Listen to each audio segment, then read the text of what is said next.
Charles Haley. This is Charles Haley. You're listening to Nothing But Niners. So now they've got to start from deep in their end of the field, and Garrison Hurd takes advantage of it. Takes the handoff, switches to his right, gets to the 20. He's on the 30. Needs to cut in. He comes back up the right sideline. Breaks the third tackle. Comes down to the 30. He's down to the 20. He's down to the 10. He's down to the 5. He's into the red zone. Touchdown! Touchdown! 49ers! 96-yard run from scrimmage. Garrison Hurd. Young, back to throw. In trouble, he's going to be sacked. No, gets away. He runs, gets away again, goes to the 40, gets away again, to the 35, got back at the 30, to the 20, the 50, the 10. He died. Touchdown, 49ers. 7 the Ravens, 27-yard line. 49ers into the backfield. Gets on third down. He'll take it himself. First down.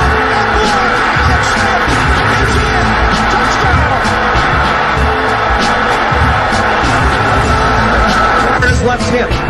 Third down, Alex takes the snap. Alex looking down in the post, and it's good! Touchdown!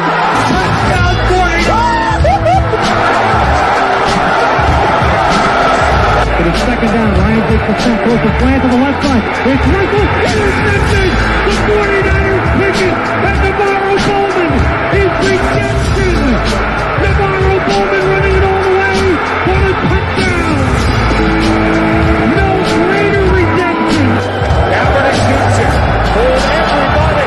Colin Kaepernick. What a game. Touchdown.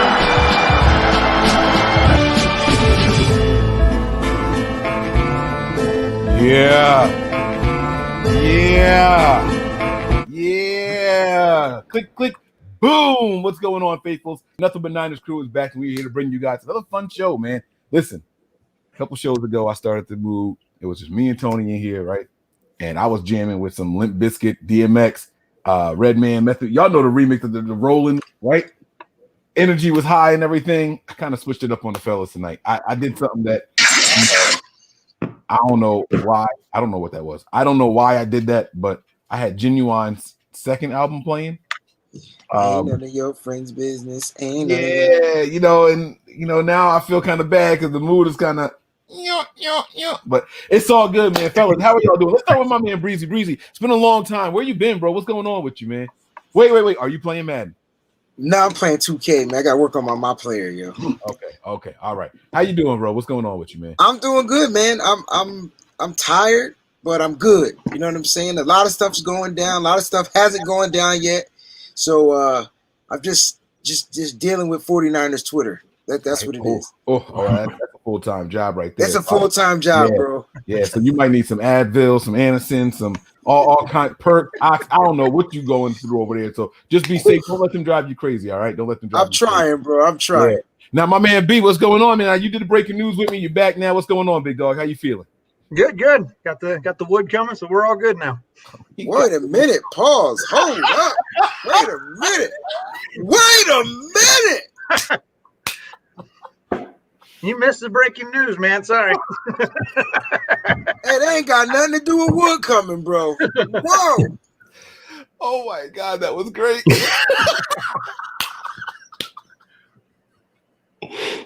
I told y'all I'm playing Genuine too early. I told y'all.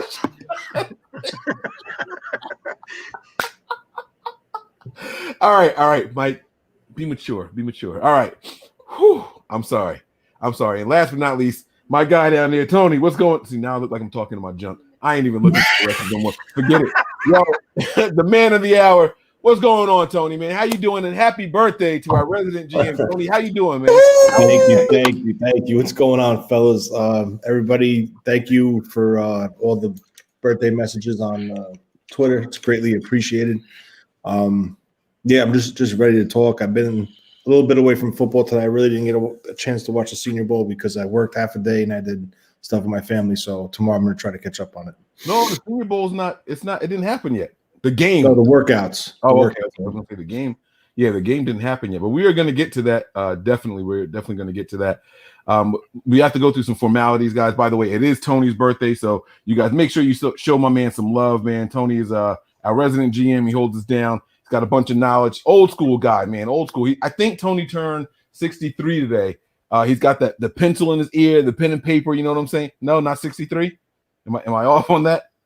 I'm off a little bit. Yeah, cool. Just a little bit, buddy. It's all right. It's all good, man.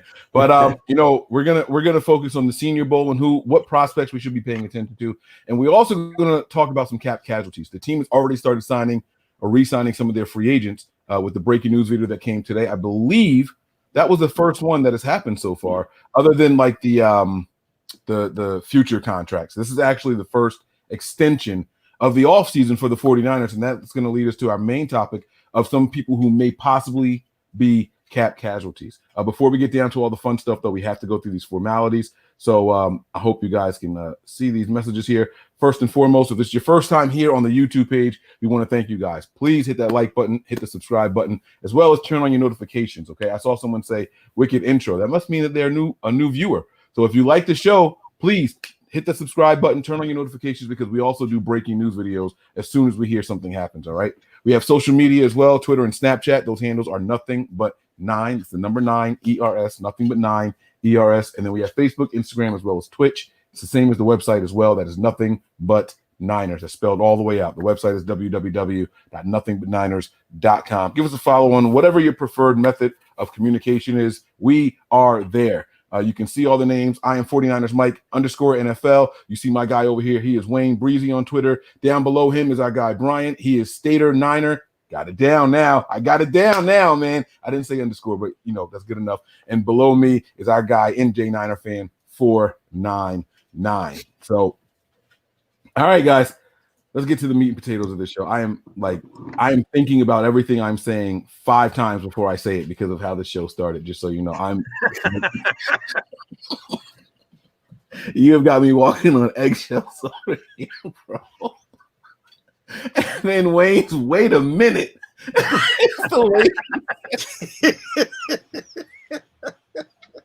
Oh, I'm sweating. I'm gonna have to take this hot ass sweater off, man. I've been trying to represent for hoodie season. But I'm indoors. I'm not outside. I don't know why I keep putting hoodies on, trying to do it. Oh, wait, is everybody wearing a hoodie right now? For sure. Yep. Oh, okay. Yeah, see, I can't. All right, I got to keep it on now. I can't take it off. So, man, Tony, you were getting a ton of love in the comments, man. The happy birthday. I should have been watching all along. My bad, man. I'm going to try to pop some of these up here. No, it's good. It's good. It's fine. I see it. I see it in there. This show's not about me, man. We're here as a team to do, talk about the 49ers, man. Yeah. But still, you get one birthday a year, man. It's a crazy year already, so we're gonna make sure if I see him, I'm putting him up there. So, what you gonna do about it? All right, so let's talk about these. Let's start with the news first, all right? In case people did not get a chance to see the breaking news video, the 49ers have made a move. So let's get that up there first.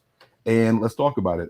Wayne and Tony, you guys weren't available to do that show, so let's talk about it here. All right. Let me get the happy birthday Tony message off the screen. Sorry. All right. 49ers have re-signed running back Jeff Wilson Jr., who was scheduled to be a restricted free agent to a 1-year deal. Wilson led the team with 600 rushing yards and had a total of 10 touchdowns this past season. What are your guys' thoughts on Jeff Wilson Jr. signing a new contract? Go ahead, birthday boy. Listen, this is my guy. I'm happy they brought him back. I think he potentially could take the lead role this year in 2021 and let Mostert go back to that role where he really excelled. It's not a knock against Mostert, but he just that's one hell of a 1-2 punch, and I'm really looking forward to it. And, what we do with the quarterback situation, when that domino falls in place, the offense is going to be really exciting because they're not going to be facing 8 men in a box if we have a quarterback that could do his thing. So it's a great move. I'm a little worried. I'm not worried, but it's a little – I just want to know why it was only a 1-year deal. I know – I caught the tail end of it where you said, Mike, you think they could potentially go someone after in the draft. But yeah, listen, it's interesting. I'm glad he's back, and I really want to see him roll, man. I really do. All right, Breezy, man, what were your thoughts on it, man? You got to sit back and think about it now, and he's here, and he was a lot of people's, underdog story. A lot of people were cheering for Jeff Wilson Jr. from the stand. So, what are your thoughts on him? I mean, it's definitely a good signing. The 1 year deal, man. I think the way you guys got to look at it is simple. It's like this dude was. Was it a restricted free agent, an ER restricted free agent? So the deal is going to be minimum to none. This is basically a bonus for the 49ers. They're going to get a hard-nosed running back that plays with a certain type of anger, that plays with a certain type of vigor, that goes out there and puts it all out on the line each and every game when healthy. And I think it's that 1 year deal because you still have to factor in the fact that he does get hurt just about every season. So we got to sit there and kind of like figure out, the longevity for these running backs. And Kyle, I don't think he likes to pay running backs. I think he's scared to pay running backs, big monies for long years due to the fact that he knows he can go grab a guy out of the trash can and make him good. I just think that's kind of what it is. So it's no disrespect to Jeff Wilson. He's going to be back there, like Tony said. I believe he takes the role of the starter, and then you got Mostert coming back in there, just being Lightning McQueen, getting through those holes. There's a really change of pace for the defense to try to figure out what the freak is going to happen. Because when Jeff Wilson Jr. on a first down could run for 12 or 13 yards right up the middle, that's got to be kind of scary. So I love the signing. I'm not worried about the signing of the 1 year. I tell you what, if he balls out this year, you can absolutely think he's going to be getting an extension with the 49ers. He might be the first 49er running back with an extension. How about that? I like it. Now, wait, hold on. Now, Mostert got an extension last year. Well, Mostert's okay. Well, the second. All right. Yeah. But I was going to say he could be the first running back to get 2 extensions. Well, what I mean is extension, I mean multiple years. Oh, so like Mostert was it was a little different. It was coming off the these are the way Kyle likes to work these running backs, and I think they drafted running back. How about that? Like that's just the way it is in San Franciscoville. Yeah, I made up my own thing. Y'all can shoot me if you want. I'll shoot back. Yeah, man, I agree with you. I said that in the breaking news. That's probably why he got the 1 year deal. I think they actually draft a running back for the first time since this regime has been here since. Second time. Yeah. Second time. Brian, any thoughts before I start popping these comments up here? We have some contributions that I want to put up here. But, Brian, I know you were on the show with me. Like I said, more time to step back and think about it. You were out in the cold getting your wood delivered. So, Breezy has no idea what we're talking. His face every time we say it. You can't say the word wood unless you give the reference to what's going on because this only – I know wood can mean a few different things. You got WOOD. That's the wood y'all talking about. But you can talk about firewood. How about that? That's way better when you add that prefix in front of the word wood. You know what I'm saying? You add a whole different context to the joint because the way men talk about wood is a little bit different. I may or may not have said it that way for a reason, Wayne. Anyway, to add to what I said earlier on the breaking news, and after thinking about it, and when we talked about the 1 year, I think that it may have been his decision to do a 1 year, or that's what he might be fighting for, so that he can, raise his ante for whatever happens after this next season.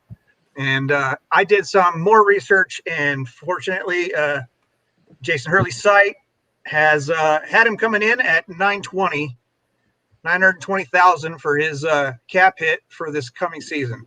Now that's not official, but that's what he has on his site, and adding that to what our current cap is and moving it up to the expected at minimum $180 million, we're sitting at just over $20 million in cap space after that signing.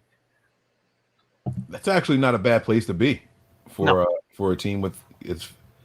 I wish I could say it's few holes, but when you need an entire secondary, it's a little different. But we'll get to that kind of stuff in a little bit. That's a really good point that you just brought up. That maybe he said, "Let me just take the 1 year." How old is Jeff? 26. I don't have his age in front of me here, but he can't be that old, right? Jeff Wilson Jr. All right, this will be his third year. Third year. This will be his fourth, if I'm not mistaken. Damn it, hold on. Now I Could gotta be look his it up. fourth season coming up Jeff now. Wilson Jr. is 25. He'll be 26 this November. Okay. Yeah, that feels right. That feels very, very right. Okay. All right. I like that. All right. So let's get to these comments before we do anything else here, because I want to make sure I don't miss anybody. Now, Michael M posted this a while ago, and I put it up, but it started blocking people's faces. Tony, giving you some love here, man. My man Tony will do a scouting report on draft players, pregame stretches, players, how they sat on the bench, who they talked to, and then some. And he's absolutely right, man. Tony gets it in. You know, you just say something. I feel like Tony's cheating. I feel like he's got like something pulled up over there, but he's an old school guy. Like he has like the books, like, you know what I mean? And I don't hear him flipping pages. So that means that all that knowledge is just sitting up there, man. It's kind of crazy. But Michael M was showing Tony some love. And there was another one not long after that. Let me see if I can find it here. Uh-oh. It's going to make me lose my spot. I hope I didn't miss it. Come on. Oh, I saw it. Gotta scroll back up. Here we go. This is from Carry On. Nope, not that one. Not there yet. Carry On here. Short and sweet, man. I like it. It says, Happy B-Day, Tony. Again, getting some love. And then I believe Miss Debbie's was the next one. Let me find that. I'm crazy. You still got it over there. There it is. Wishing you health, love, wealth, happiness, and just everything your heart desires. Happy birthday, Tony. Oh, man. She be sending Hallmark card responses and the joints. Thank you very much for all the birthday wishes again. It's greatly appreciated. Yeah, baby. Yeah, baby. All right, guys. So listen, we got to get down to the meat and potatoes of this episode here. Here we are, 15 minutes in, and all I can remember talking about is wood. So let's get to the show. We're going to start with free agents that we may lose to cap casualties. Now, Brian just said that we're about 20 million. All right, that's going to be give or take, and that's with the projected 180, not the 175. So it seems like the projections are going upward. That's the right direction. If there's a direction you want this to go, you definitely want it to go up, okay? We haven't restructured many players. If anybody, have we restructured anybody this offseason yet? I don't think we've restructured anyone, right? Nope. So no restructure so far, and the team is sitting at 20 million, roughly. So let's talk about some of these free agents that we may want to bring back, but we may not be able to bring back due to price. They might be outside of our price range, all right? I think the first thing we have to do is admit that we need to bring in how many contributors this offseason, whether it be from draft or free agency, but how many contributors are we looking to get? Let's just pick a position. Well, so for example, I think it's fair to say we need a center. Okay. So let's try to come up with how many positions. Forget the names for a second. How many? There's five positions. There's center, there's left tackle, there's cornerback, there's two of them, right? Or are we just doing one? Because we need two. We need two cornerbacks. We need three. We don't even have a nickel back. We need three damn cornerbacks. You need a safety, and you need a fullback. And a better right tackle. Oh, come on. Well, we don't need a right tackle, but or a right side of our line. We can improve, but they're not free yet. I'm going on for the free guys. We need a guard at least. So there is another lineman on the right side that we're going to be looking at. That's 7. Why do we need a guard? Isn't Brunskill still there? That's true. Okay. All right. So I'm talking about free guys, free agents. Those are the positions we need to fill. So we're talking about holes in the roster. Holes. Yes. We're talking about real holes. And we didn't say the biggest position of all. But so, all right. So it's not a free agent. Right. So we're at 6. Can a long snapper. Wait, didn't we sign one? Nope. All right. Sorry about that. All right. So we're up to 6. Was there any more? Tony, Brian, you guys got any other position that you think we should add to this? Mark Williamson, thank you, by the way. Let me put that back up there. Oh, shit, I missed it. For the purposes of this discussion, no. All right. Mark Williamson, thank you for the contribution while Tony is thinking if whether or not there's another position we need to add to that. You're going to need a defensive end. Definitely. Yeah, but I thought we were only going off of Right. We have bodies to fill that hole right now on our roster. Maybe not the ones we want. We do need to upgrade. No, you're not lying. We need upgrades on the whole damn team, but I thought we was focusing on the free agent. If you look at it, Hyder and Blair are both free agents. So that leaves you with Bosa, who's coming off an ACL that might not be ready for camp. So you can't count on him. Ford, there's a big question mark, so we don't know what's going on with him. So now you're left with Armstead and Given. I don't even know what it would be right now. If they have to go Given, I wouldn't really put on the outside. He can play out there, but I wouldn't put him on as an outside. Right. Well, he's the big end. He's the base end. Barrett and Hall, they brought Hall back in, and then Coatney's defensive end too, but we haven't seen him really. Where's Street lining up? Where is he still here? He's inside. Yeah, he's inside. Basically, him and Kinlaw were switching out. I think we have to add this position. It doesn't necessarily mean that we have to address this in free agency, but it is a position of need. Defensive end, another edge presence. We're going to need at least one more. So that takes us up to 7. Yeah, we definitely need a speed rusher to replace Ford. Right. So I'm gonna.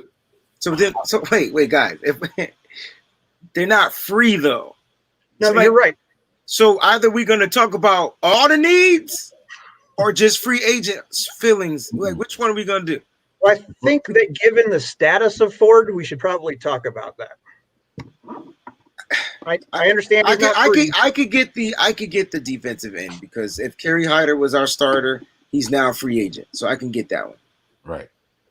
And no, Mark, we have not forgotten about how uncertain Dak is with Dallas, but they have the franchise tag, and they will use it. They've tagged players the last couple of seasons in a row, from edge rushers to kickers and everything in between. So they're not afraid to use that tag. So we're not going to talk about that right now. We're not even. I don't think we're going to talk on the quarterback position much this episode until we get to maybe the Senior Bowl talk. So, all right. So here we are with 7 holes to fill. Okay. And this was Mark Williamson's comment. Just because I love you guys, keep on keeping on. That's like an old church thing, right? Tony, Brian, have y'all ever heard this expression? Keep on keeping on. Yep. Yeah. Okay. All right. I thought it was an old church thing. My grandmother, that's the kind of stuff that she says. So, all right. Maybe it's just an old expression. No offense, guys. I didn't ask you because you were old or anything. All right. So let's get to it, guys. We got 7 holes to fill here. Let's talk about some guys at these 7 positions that may have played their last snap as a Niner because we can't afford to bring them back. All right. So I'll go first. I'm going to say I'm going to leave the obvious one for one of you guys to take. I'm going to say Richard Sherman. I think he will be a cap casualty because I think that there's going to be teams that still think he's got it. All right. Regardless of how I feel about him or how other people feel about him, there's going to be someone out there that says Richard Sherman didn't look bad when he was out there. We can get something from out of him. Let's do it. And I think that he's going to price himself outside of the 49ers cap space. What are your guys' thoughts on that? Yeah, I agree. I think regardless if he whether or not he prices himself out, I don't think he's really a candidate to come back. I think that's by choice.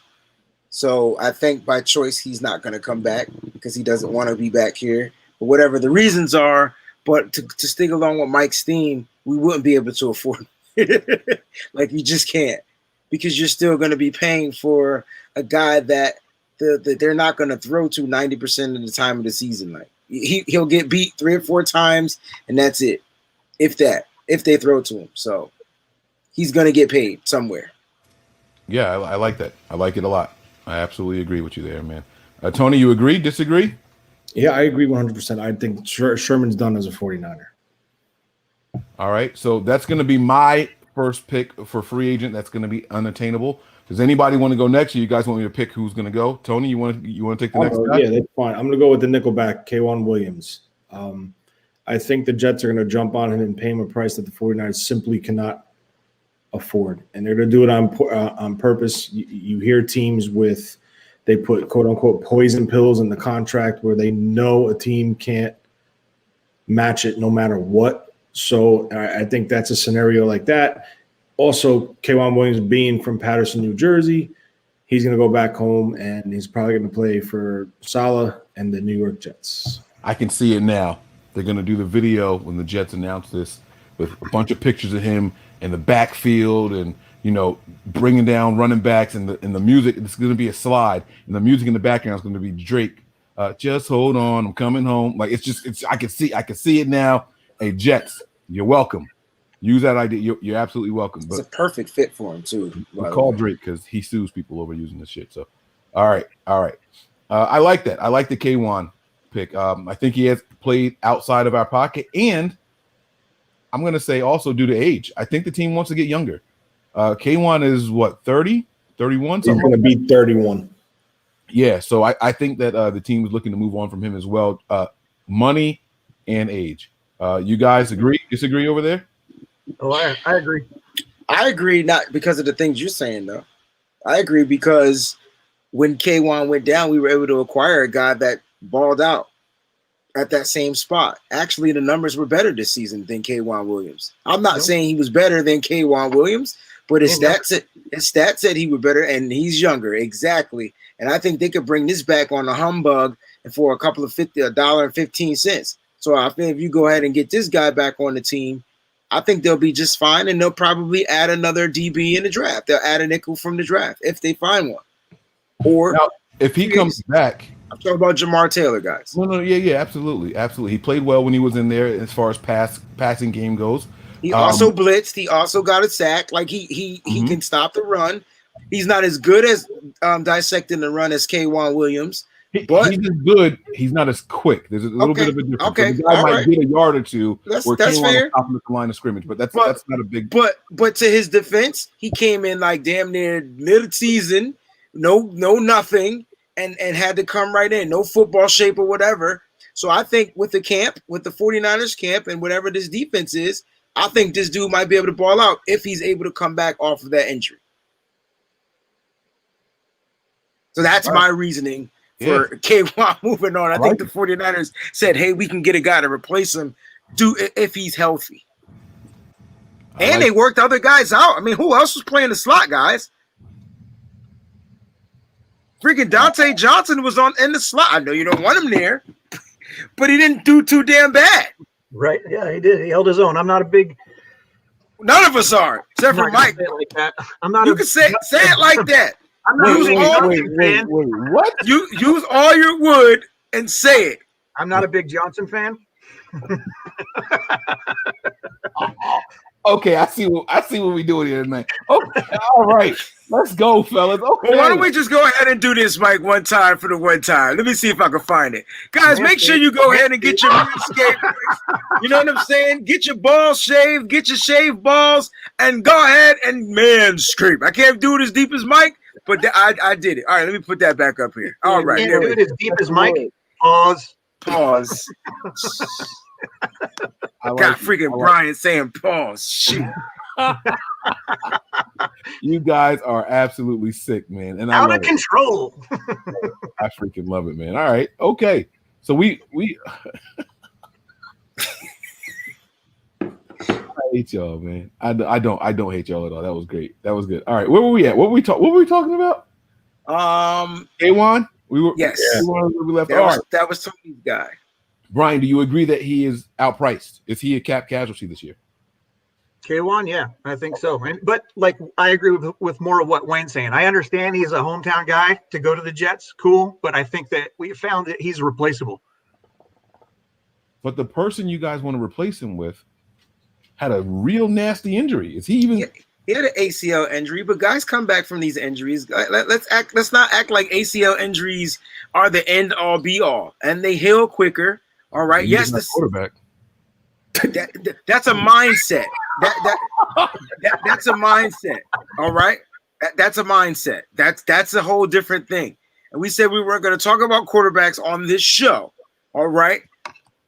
So that's a mindset. And I just think that Jamar Taylor's mindset. Listen, when they signed him, he came in and absolutely said, "I got you," and the defense really didn't skip a beat. It was like not at that spot. So if he can come back from this injury, week 1, week 2, week 3, 49ers don't mind sitting out players for 3 weeks, give him some extra time. I think they feel like they can move on. Plus, he'll be cheaper too because he's coming off an injury, so they could probably get him for 50 cents. All right. So let's move on. Breezy or Brian, you guys want to pick another? Rock, paper, scissors, shoot. Tart. Tart's not coming back. Who? Tart. Rock, paper. Oh, Tart. Oh, he went with the easy one. All right. Tart's not coming back. Sure. Well, I could go depth and say Ronnie Blair's not coming back because he's going to follow Saul too. Brian, just pick one guy, dude. Just one. Why you gotta pick? Yo, I asked my students today. A simple question. Here's the question. We start off with a random question every day. What's your favorite cereal?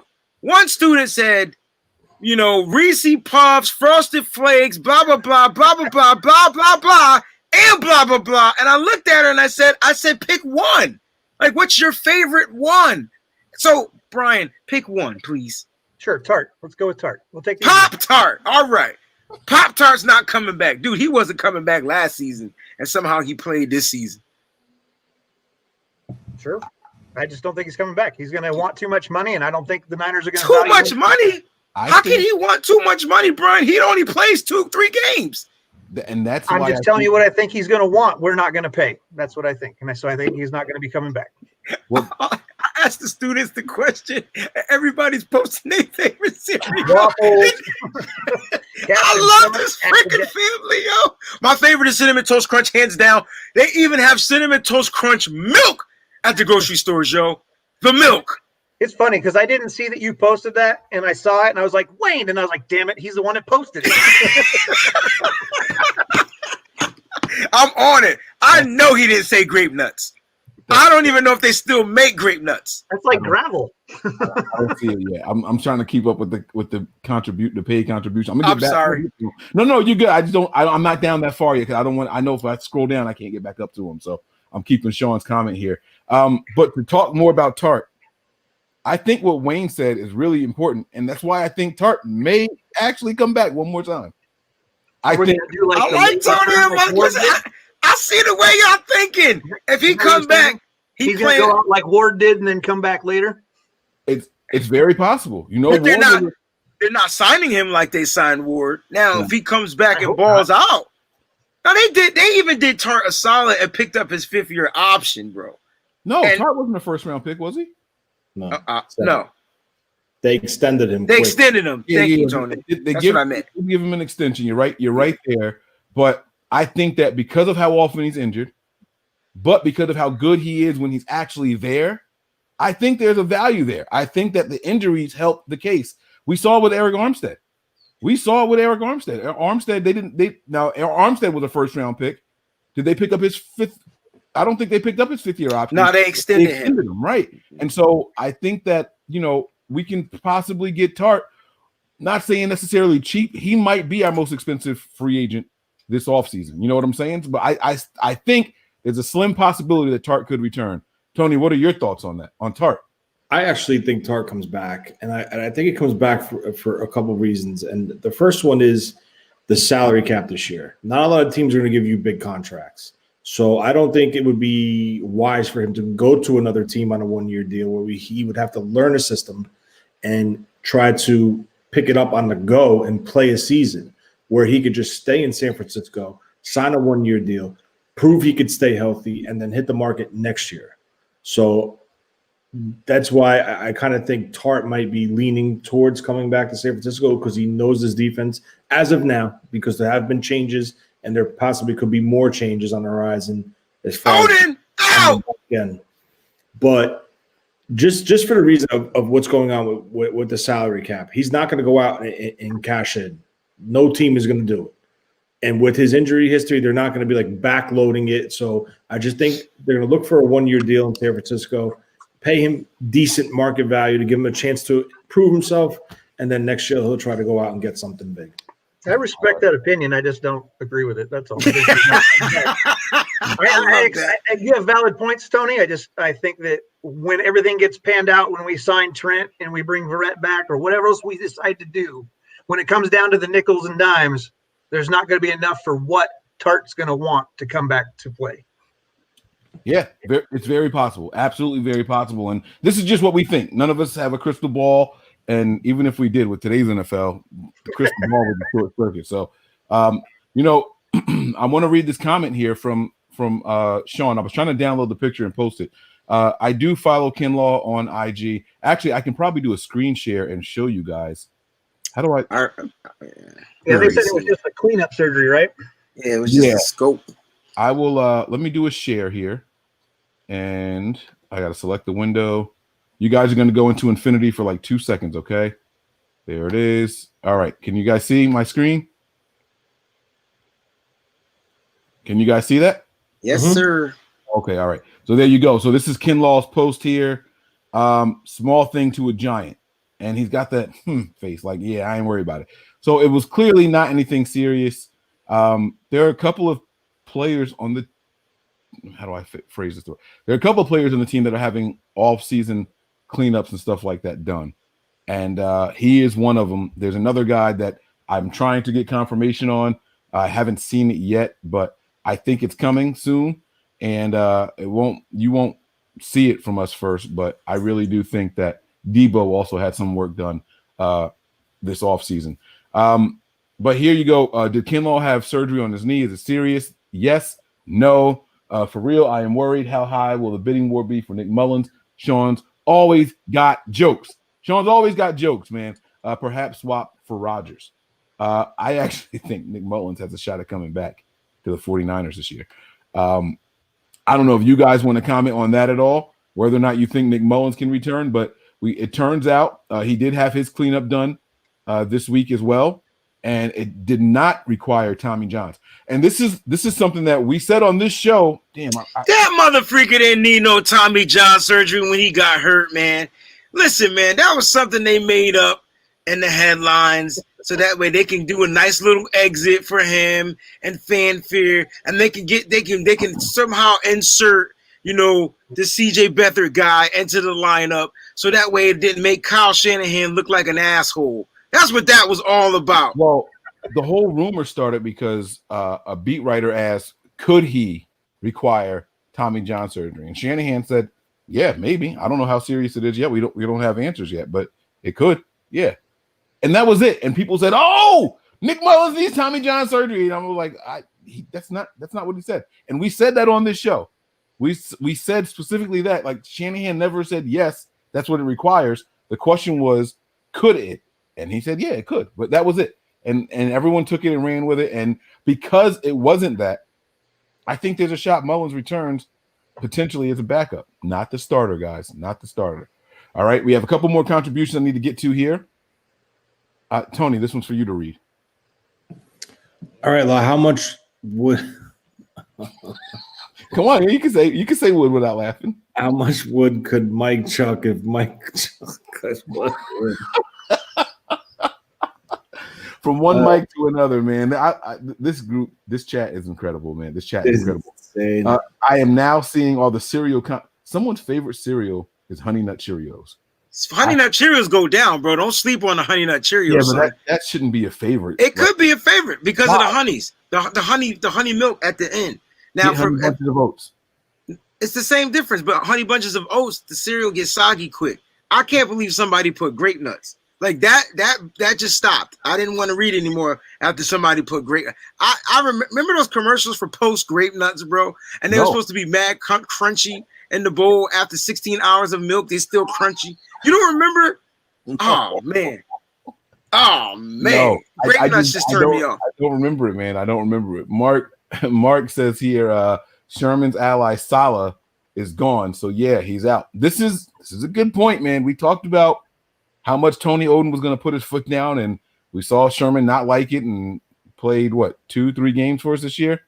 And so it's definitely a possibility that's why Sherman isn't interested in coming back, and he spoke as if he was departing from the Niners this offseason, okay?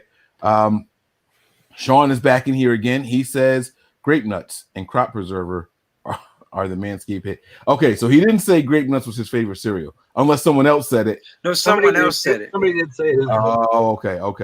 All right, so Sean's just tying it all together. See, I'm telling you, man, he probably works for like a sitcom or something.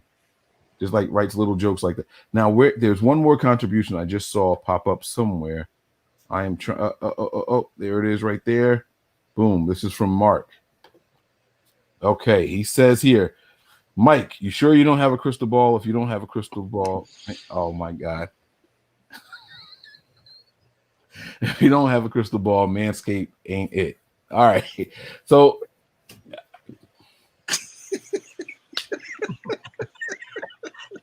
I don't know how to respond to this and keep this rated for the kids on YouTube. I think we're past that already. You just say thank you for the contribution. Yeah, that's what it is. All right. All right. Thank you for the contribution. But no, I chocolate. Nah, I can't even say it. I can't say it. You about to take it to South Park? I can't. Yes. Oh, you know it. Chef. Okay, you like Chef too. Okay, all right. My sweaty chocolate balls. All right, let's get back to this. God, I hate y'all so much. Oh my God. You can't tell me South Park wasn't on level 1,000, bro. Yeah, no, South Park is a different kind of monster. I didn't think that anybody was going to catch that, so I should have known you would have, man. And rest in peace to Kobe Bryant, by the way. Yes, it's the 1 year anniversary. Kobe and Gigi and everyone else who died in the helicopter. I know we have a supporter, Joy. Joy lost a cousin in that helicopter crash also. So, God bless, and, prayers up to the families, and day of condolences to them. And you guys just continue to be strong, man, and continue to make your family members that you lost proud. So, Breezy, we are back to you for the free agent now. Juice. You got the juice now, kid. I think Juice is a cap casualty, man.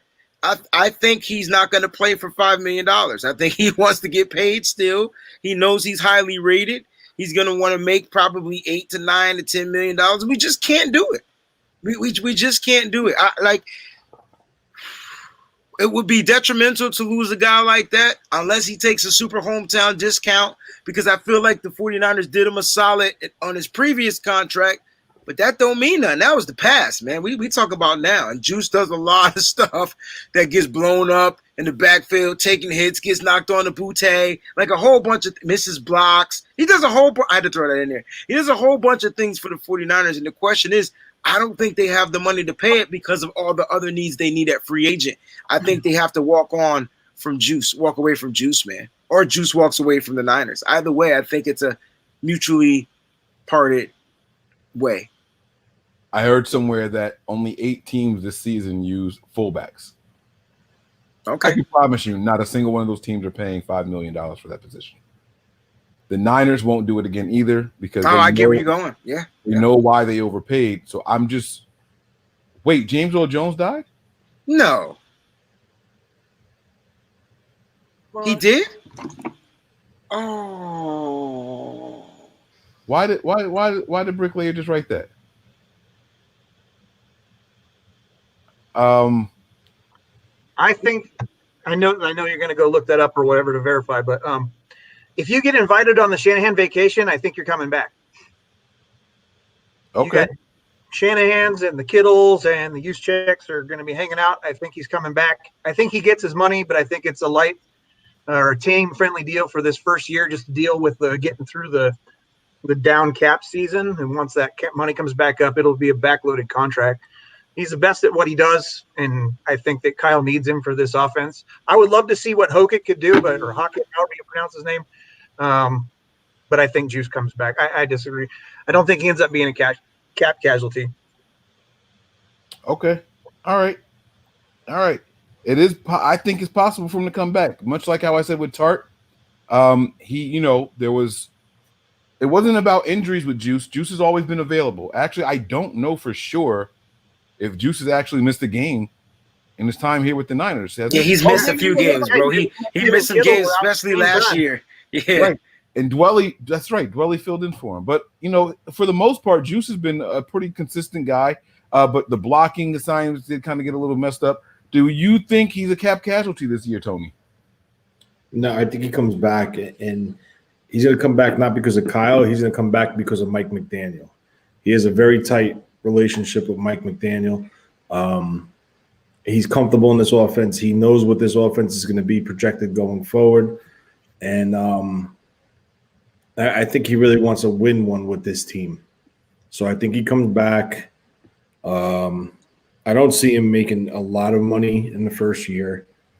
But I do think he takes a slight discount due to the fact because of the way they paid him coming out the first time to San Francisco. So I think he does come back. Okay. All right. That's what I love about you, Tony. You always go for the deep roots, looking at other connections. You know, I know I saw the pictures of him and McDaniels after McDaniels got the promotion, and I didn't even think about that. But yeah, that's definitely a key for him coming back. If he went to the Jets, if McDaniel went to the Jets instead of the floor, he was gone because he has a house in Long Island. So, okay, all right. So y'all saying he'll play for peanuts? I got you. I disagree, but all right. He gets paid. I just think it's a backloaded contract, Wayne. He's been really, really overpaid, and so I think that we could probably get him for a little discount because he'll still average way more than the average fullback at his position. I'm going to get a comment off here. Michael is back again. He says, in a serial draft, Trent Baalke drafts scrape nuts. Exactly. Because they always broke. Or they always hurt. All right. Okay. All right. So it's back to me again for the Cap Casualty. And I'm going to say a name that I thought one of you guys for sure was going to say, but I understand why you weren't saying it. You guys are holding out hope. And I'm going to say Trent Williams. I'm going to say Trent Williams is outside of our price range. I've been saying it for a while. I think that he got excited, and he admitted it. I've never been a free agent before. I think he might be wanting, stick his toes in the water. And if that's the case, there is no way. If the Niners don't extend him before free agency starts, and he can, and see, that's the thing is, his agent's probably already fielding phone calls.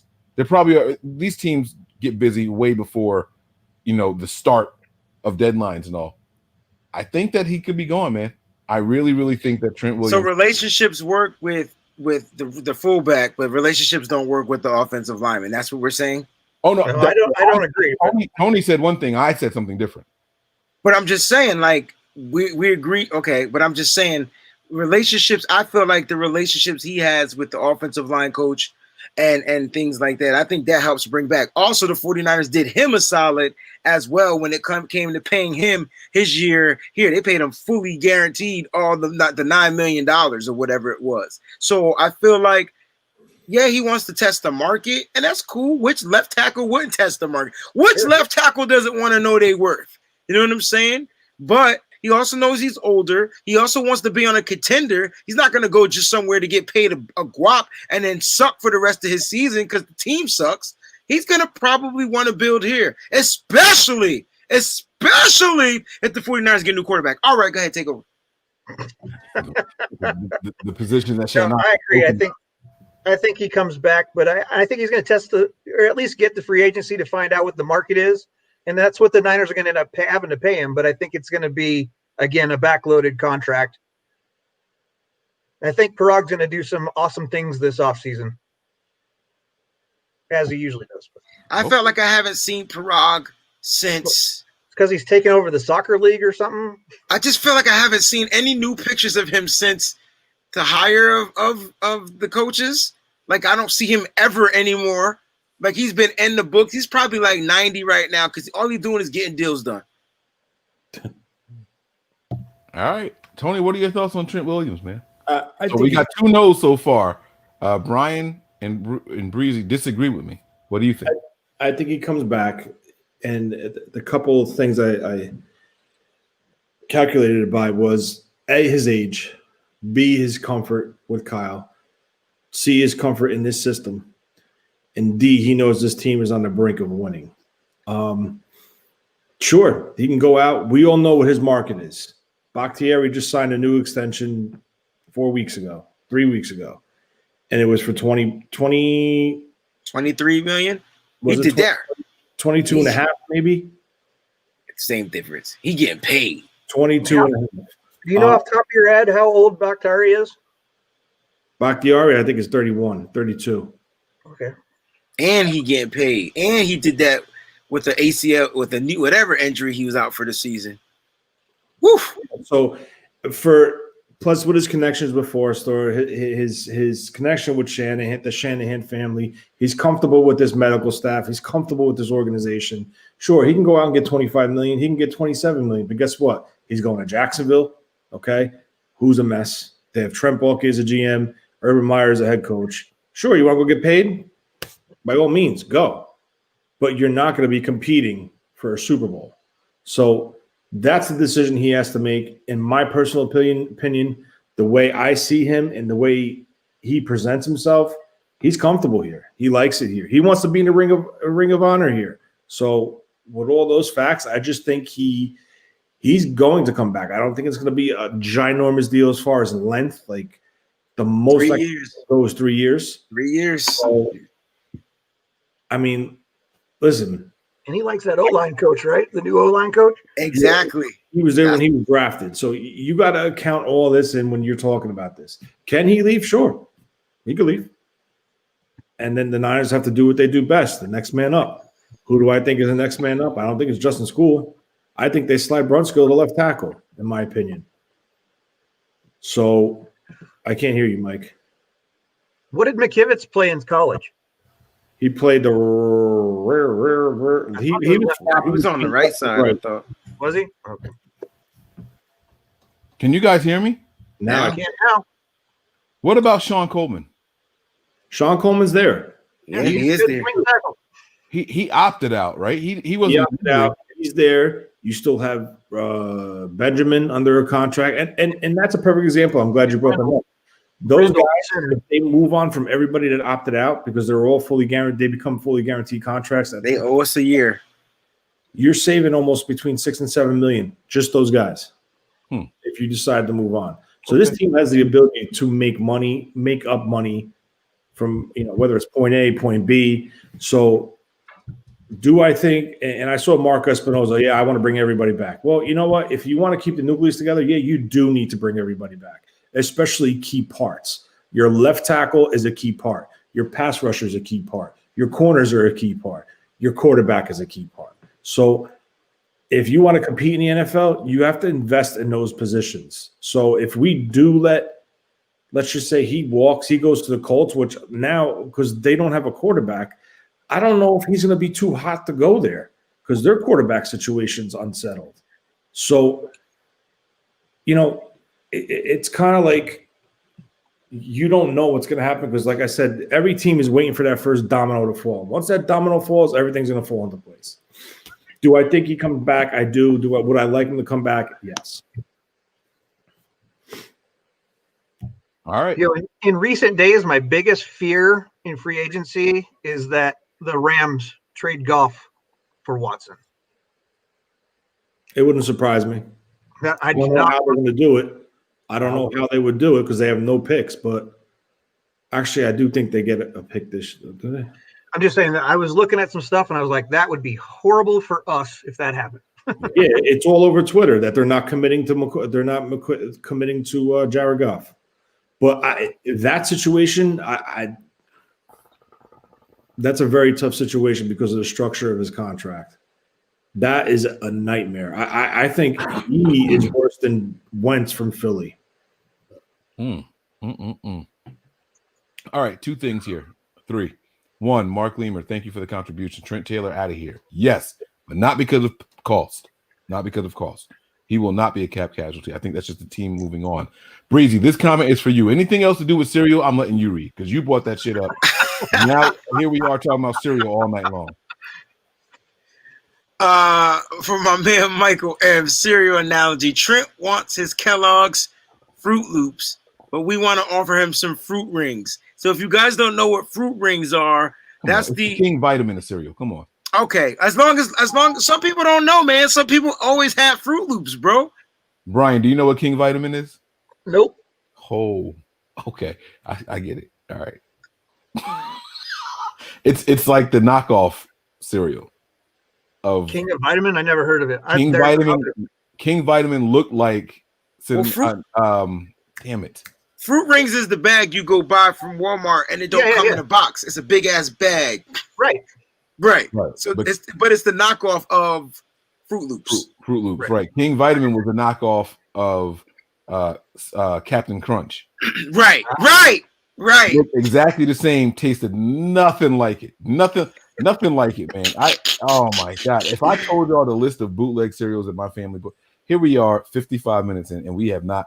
All right. Are there any other Cap Casualties? Oh damn, there's another contribution. Hold on, I gotta find this one too. And we're gonna keep this better not be about cereal. I know this better not be about cereal. He wants to be here, and there's no way they give up that draft capital and not bring him back. He's talking about Trent. They did give up a 3rd round pick to get him, even though the 49ers have acquired a 3rd round pick or 2 this year. They gave up a 3rd and a 5th, but that don't mean anything. We did the same thing for Capri Bibbs. He's gone. We traded for Capri Bibbs. He played the 1 year and he left. Yeah, but we're talking about a guy that's superior of Capri Bibbs, bro.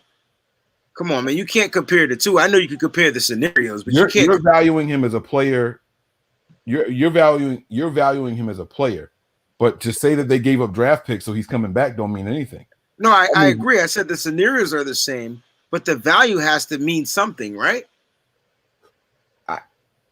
I mean, look, it's 3-on-1. All of y'all think he's coming back, and that's cool. I'm just saying that money has a way of changing people's minds. It absolutely does. Money talks, BS walks. Yeah. He played in Washington under 2 or 3 contracts or something like that, and it's his first chance to say, hey, what do you think I'm worth? And whatever that answer is from the other 31 teams, the 49ers cannot match that. They literally can't match it. And so that's why he made my list. And I'm okay with being wrong, and I hope he comes back. I do hope he comes back. I just think that this is his prime opportunity, and he knows this is his last chance, too. We know how old he is. This is his last chance to get that money. And by the way, David Bakhtiari is 29. He'll be 30 September 30th. So, he'll be 30 when the season rolls around. That's a big difference from Trent. So, I just don't know. What if I just go through and read the names off of the free agents and we decide to just go through them all, whether they're walking away from them or it's a cap casualty? Why don't we just do it that way? We'll just do a yes or no real quick. Yeah. All right, go for it. Beathard. Hell no. So is he a cap casualty or are you letting him go? We're saying cap casualty. Is he a cap casualty? No. Oh, he's not a cap casualty, and you're letting him go. Right. I think he's got a better chance of coming back than Mullins does, but that's just my 2 cents. Depending on the injury. Tony, your thoughts? I think CJ comes back because you all know how I feel about the quarterback situation. Kyle needs one guy here that knows his system. Okay. You don't think Rosen knows the system yet? No way. It took Jimmy almost a year to figure that. There were just remember, he tore his ACL early, and he worked that whole offseason, that whole rest of that season, that offseason into 2019. And I don't even think in the beginning of 2019 he fully knew that system. And and Jimmy also got to work with the old man too, so that helped speed that process up. All right. Well, before you keep going with the list, let's get these contributions off. Sean, I think Sean's feeling some jealousy. I like this. I officially passed the super chat torch to Michael M. That's right. Michael M is going toe to toe with you tonight, man. You post one, he posts one. I like it. I like it a lot, man. I see the little competition in the chat there. Okay. Mark says Kellogg's brand of Breezy. Read this. I'm not doing this. Kellogg's brand of cereal or General Mills. I gotta go. I'm a Cinnamon Toast Crunch guy, my guys. I gotta go GM, baby. I gotta go GM. I don't care about the other cereals, but I gotta go GM. I'm surprised he didn't put Post up there. And I'm gonna do a poll. Post, Kellogg's, General Mills, and I can't think of the other one. It's 4. I hate y'all so much. Cereal show. Ryan Happy Gilmore says Trent Williams' agent had 31 calls the day he said he wanted to test for it. Absolutely. Facts. Absolutely. Rightfully so. So, this is just what we'll see what happens. We'll see. Like I said, I truly and sincerely hope that he comes back. All right, let's run down this list of free agents, man. Let's bang through this real quick. Brett. No. That's me. Is he a cap casualty? Which means that we can afford him. That's all we're talking about, right? Right. Do you think he's going to, right, you can justify, say he's coming back or if we're going to let him walk or whatever, but that's the next guy, Brett. I'm going to say no. He is not a cap casualty. Tony, what do you think? I think he comes back.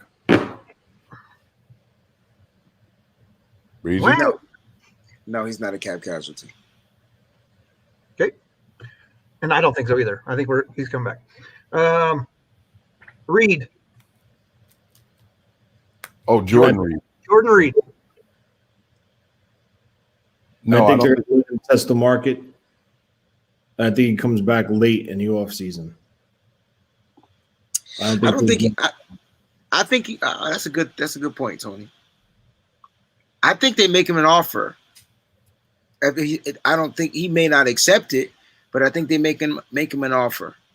And I think he likes it here in San Francisco, so I think he comes back. Yeah, okay. I'm gonna say no. He's not a cap casualty. I just wish we could. Can we just all say no? He's not. I'm getting confused. Yeah, no. The question is if this person's if they're a cap casualty. If the team wanted to, can they afford to bring him back? Right. So I'm just yes. gonna say So no. All he's right. Not a cap casualty. Okay. Hyder. No, he's not a cap casualty. I don't think he comes back. Hyder comes back purposely just for Koceric. No. Okay, we're in agreement on that. Deion Jordan. Who? Exactly. Yeah, Jordan. Exactly. He said that about a former top 10 pick. That's crazy. Who was the guy? Deion Jordan. Oh, I didn't hear that. He's not a cap casualty. He's not a cap casualty. Interested in bringing him back either. Okay. I think they bring him back if people aren't healthy. Like I think he finds a way to play for $1 million or $2 million. But I don't think they bring him back. But he's not a cap casualty either. All right. Our trade bait, Willis. Tony, any thoughts?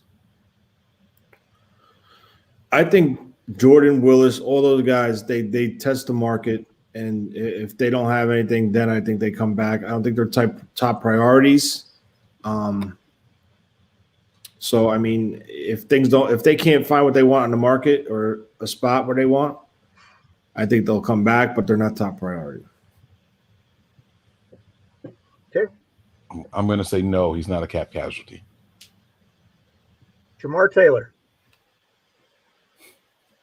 Yo, Mark, my cereals are fine. Okay, I don't send contribution towards my cereals are good. I never named any of my top cereals and none of that stuff. Okay, Mike likes Life cereal. Mike likes it exactly. That's not that. Don't give it to Mikey because he'll eat it. I'm very picky. Okay, don't lie. My top cereal is something called Raisin Nut Bran. Most people have never even heard of it. So that's my favorite cereal of all time. I've heard of that. Who'd you say? I'm sorry. Jamar Taylor. No, not a cap casualty. Tony? Right. No, I don't think. I think they're going to bring him back, especially with K1 leaving. All right, next. We talked about him earlier. Joe Walker. Ooh. No, he's not. These guys aren't cap casualties, but they ain't coming back. Right. Yeah, I agree. This is a weird list because a lot of these guys, all of the free agents. That's all I'm doing. Right. So let's just say, all right, if the team can afford to bring them back if they want to, the answer is no. They're not a cap casualty. Right. So let's just all do no's. Whether or not they bring them back is out of our control. But can they afford to bring them back? If the answer is yes, then no, they are not cap casualties. So then next is going to be Tico. No. I'm just gonna say whatever y'all say because yeah. And everybody's favorite, No McKinnon. Dang. No. No. That's what he said. No. On to the next city. Yeah, those were his words. He popped off at the mouth like we were begging him to come back. That pissed me off so much. Yep. But you know what? I wasn't real happy with Deebo about it either, but whatever. It is what it is. Deebo was just reading the comment, but I don't know why it pissed me off because we weren't planning on him coming back anyway. It's Right. just the arrogance in which he spoke. Like, fuck no. Like, who are you? Yeah, go play somewhere else. You're not gonna. Yeah, Right. you're done. You can go to the CFL. I guess he didn't like what he heard in the exit interview. Yeah, probably. Bourne. I think Bourne goes to the Jets. I'm going to say yes. I'm going to say yes. He's a cap casualty.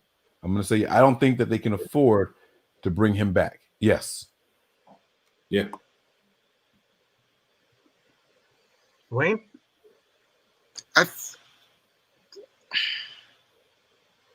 I'm gonna go with no. He ain't that good. I would agree that I don't think he's that good, but I think that he thinks he's that good that he's going to want more money. And the Jets will probably pay him or someone else. Grasso. I hate you. Who? Grasso. Hronis Grasso, the center. No, Hronis. not a cap casualty. Gone. No. He's done. Garland. He's back. Right, but he Oh, won't. yeah. He's not a cap casualty though. Right. No cap casualty. Compton. Next.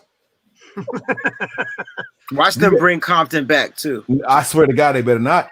I swear to God, they better not. Don't you waste my roster spot on Tom Compton. Don't do that shit again. Ziggy.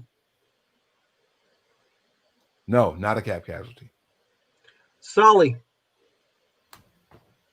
Jets. Next. Solomon Thomas is going to the Jets. Why not? He ain't coming here. No, I'm just I didn't. They didn't pick up the can't lose 50 all option our for him. depth. I'm telling you, man, there's going to be a lot of Niners on the Jets. They're going to be the Niners of the East. Well, yeah, I mean they're basically trying to copycat the system. So Ain't mad at him. hey, it is what it is. Blair. Yes. I'm going to say cap casualty, and let me explain. They're going to get into a bidding war with the Jets over Ronald Blair, and we're going to lose that war. That's the only reason I say yes. That I can see. I think they want him back. I think he wants to come back, or he wouldn't mind coming back. But Salah, like that's his guy, and I think he'll go with Salah. So then they can get Kerry. They can re-sign Kerry Hyder. They could. They absolutely could, but they won't get both. They'll do one or the other. And I think Salah prefers Blair over Hyder because Doesn't Kosirik prefer Hyder? That's all that matters. Right. Not to cut you off, but that's all that matters. I'm going to read the Sean Shepard comment, and then there's another one here. Places Kanan's old diaper on Michael M's head as a Jax, our pit sprays anointing.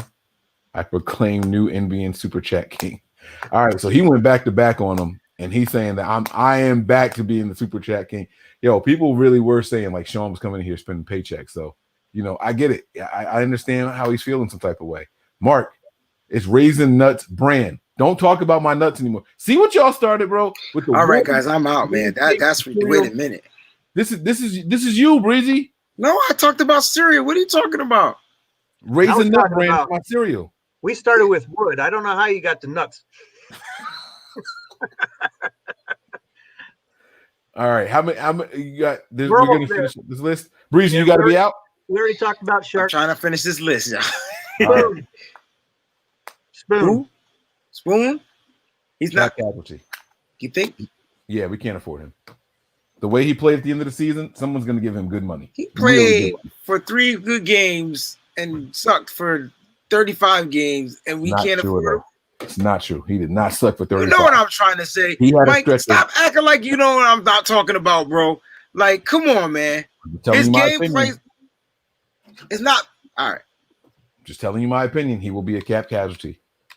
And Okay, he's probably Kyle going don't to like the Jets too, and Kyle don't like him anyway. So he's not coming back. and that's more like it. Dante Johnson. He'll be back, and he's Not not a a cap casualty. Okay. We didn't. Did we say Sherman? We talked about Sherman at the beginning, right? Yeah. Yep. Okay. We talked about Tart. Bergstrom. Who? Keep Yeah. moving. Yeah. Not a cap casualty. Not a cap casualty. Now we have a couple of restricted free agents. You think they're cap casualty? Like if we tender them at 1 or 2 or whatever, I'll just say it that way. Do you think we would do that? So you have Dwelly? Tender. Nah, I ain't. I don't think so. Not for Dwelly. Yeah, because the second round tender is like 3-point-something million. Yeah, that's a lot of money for him to make, and if you don't bring back Juice, you better bring this guy back. That's a fair point. I like your thinking. Tony, your thoughts? I don't know. Because then now, if we don't do it, we have Warner. I'm gonna bring him back. Y'all gotta remember that we have the young dude that I like too. Warner. Oh, Charlie. Harrell. Chase Harrell. Rosen. Not a cap casualty. I think Rosen comes back. So we're bringing back 4 quarterbacks.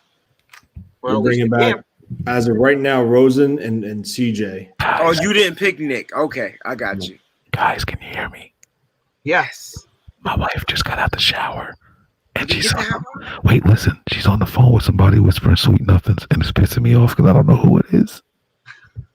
How you know it's sweet nothings? Why are you so fucking loud? I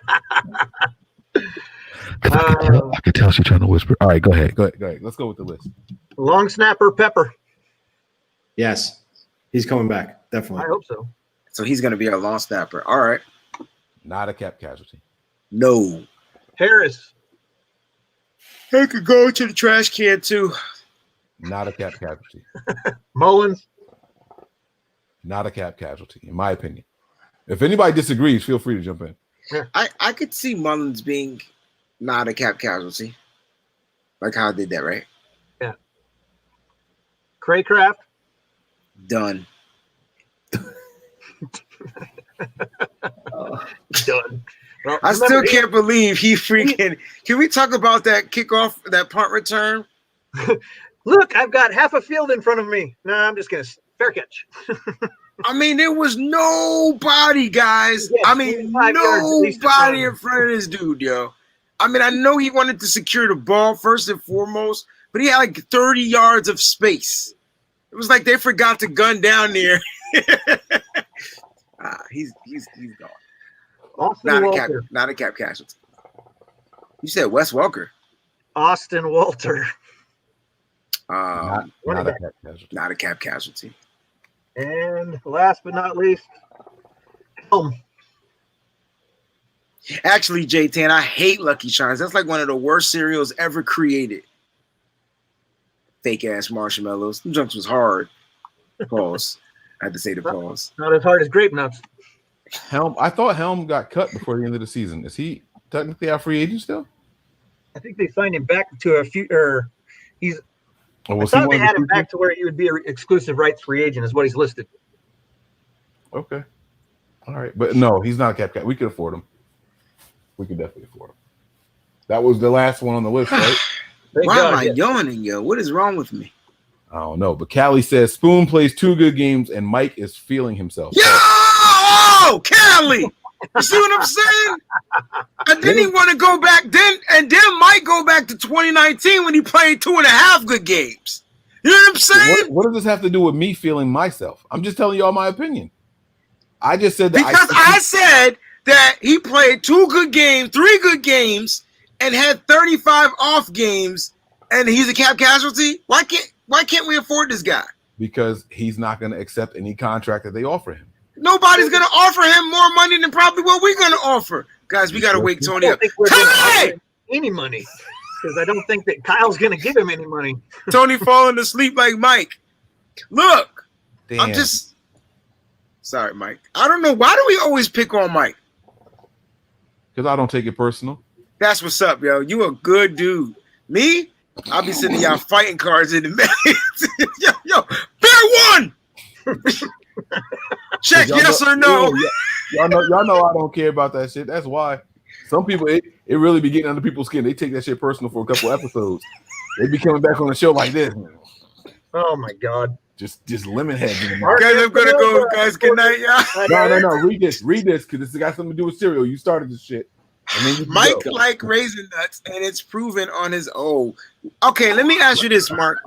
Why you subscribe to Mike's OnlyFans page? Why his fans? Why are you a subscriber to his page, bro? He likes the taco meat.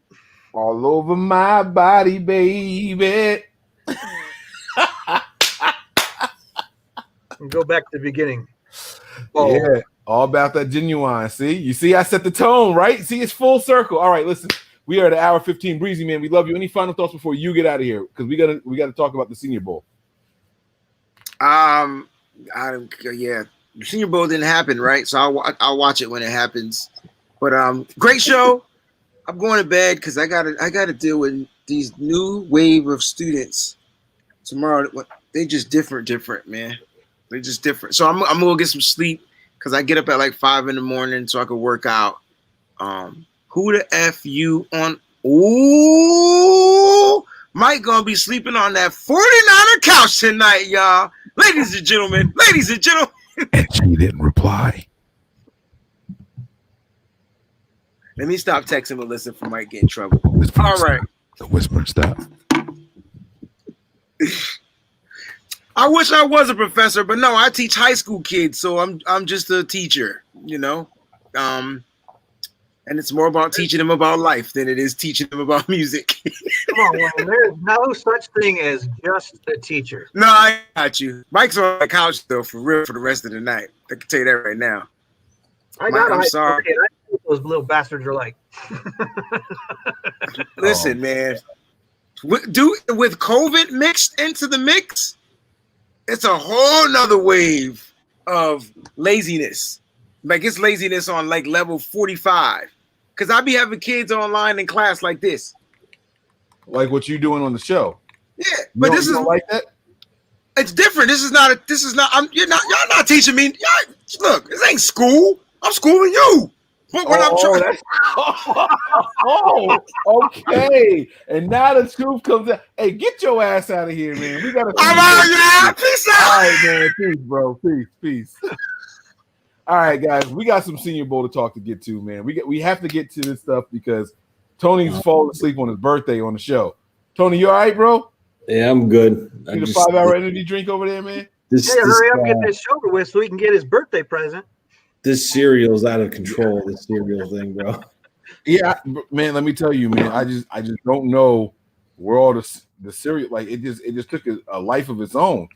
It was kind of crazy, man. So listen, the Senior Bowl. Listen to the question, Mike, and then the professor had to tell me what the question was specifically, so I could answer it specifically. Right. Just a lot of back and forth, man. Hey, look, but it is what it is. You know what I'm saying? So look, man, let's do this, guys. The Senior Bowl is upon us, okay? The rosters are set. They have the national team, which is going to be coached by the Dolphins, and they have the American team, which is going to be coached by the Panthers. The game is in 3 days, okay? It'll be technically 4 because we're so close to the next day here, but it's in 4 days, technically speaking. All right. Not to cut you off, but isn't someone from the 49ers staff there also to coach? Yes. I don't know who it is, but I thought somebody was there. I had the guy's name. Actually, I might have the graphic in our story. Yes. Yeah. Look at see. I told. Hey, where'd you have that written down, Tony? Where is it? In his brain. Mm-hmm. Exactly. It's in his brain movies. I'm over here with notes. Right. That's what I'm saying, man. Tony's like just old school. He's got it all up here, man. That's what resident GM, man. He's got it up there. I had it somewhere, but it's cool. All right. So let's talk about this, man. Brian, I want you to give Tony and I a position of need, and then what we'll do is we'll give you a player that you can look out for on the Senior Bowl roster, or maybe it's a player that we like at that position. And by the way, quarterback is not off limits now. Do you want me to, using those lists you gave me, do you want me to use go from both sides, the national and the American, or just overall? No, you can just give us a position, and if Tony and I know of a player, then we'll tell you, we'll tell you somebody that's there that might be of interest. Sure. Well, let's just start with the offense. So we're going to skip over quarterback. Let's go to running backs. Okay. All right. So let me take a look at the list here for running backs. And Harris. is there anybody on the running backs list that I like?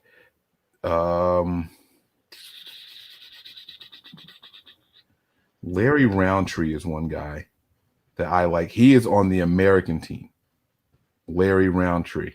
And he played Larry Roundtree was a running back from Missouri. So if you guys want to take a look at him, I'm not saying that he's going to be like when I watch Roundtree play, he reminds me of what's the dude's name that the Rams had? Oh my God, this is gonna bug me now. What's he was like their bowling ball when Gurley went down. Oh, I know who you're talking about. C.J. Anderson. When I watch him play, too, right? Huh? Didn't he go to the Broncos or come from the Broncos before that? After that? Yeah, he had something to do with the Broncos. Yep, he had something to do with the Broncos.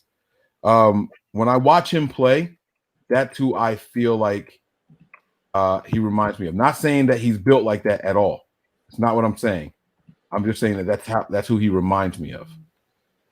So, Tony, are there any running backs that you like from the Senior Bowl? Well, I mean, the big name is Harris, Najee Harris out of Alabama. Another guy that's on the Carolina team, which is not the Carolina team, the Dolphins is the national. He's on the national team. Yep. National team. Harris is on the national team, but the other guy, that's on the national team I like is Michael Carter out of North Carolina. I like what he offers. He's a hard runner. He has the ability to get to the edge. Carolina ran a lot out of shotgun, so he's used to standing to the right or the left of the quarterback, taking that handoff, and then making his cut, whether it's a zone, inside zone or outside zone. So that's someone I like to keep my eye on. Yeah. Now, Brian, you said you can start with the running with the offense, but you skipped quarterback. Did you do that? Are you saving that for last? No, I thought you said you didn't want to discuss quarterback. No, that was just for the free agency part. All right, let's talk about quarterback then. Let's talk about quarterback. So because that was good. That's going to take up a huge chunk of time. So maybe we should save that. No. We don't have to. It won't take up a chunk of time because what we're doing is telling people who they should be watching in this game. If people want to go out and watch this game, players that the Niners have. So listen, the Niners have drafted somebody, not just signed off the streets, because that too. But the Niners have drafted somebody from the Senior Bowl for the last 3 seasons straight, at least 3 seasons straight, and they have signed guys off of the streets from there also. Okay, like they may not have played in it, but they were at least there for the interviews and stuff like that. The Niners get busy, and a large part of them are coming from the Senior Bowl. So they like these guys with experience and stuff like that. And that's why I think it's really, really important for us to go over this, okay?